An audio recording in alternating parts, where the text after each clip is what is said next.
In this video, we'll show you how to send an email to customers that have made a booking through your website.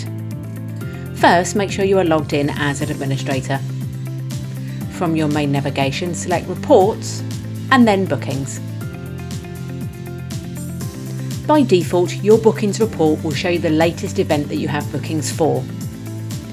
If you need to change the event, click the Event menu, then select the year and finally the name of your event. Then select Email Bookings from the Manage menu. Enter a subject in the subject field and a message in the message field. Don't worry about Dear or From, as this will be done automatically.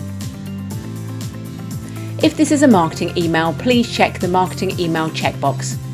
Messages that are sent for the purpose of marketing will not be sent to those that have unsubscribed. They will also include an unsubscribe link in the body of the email.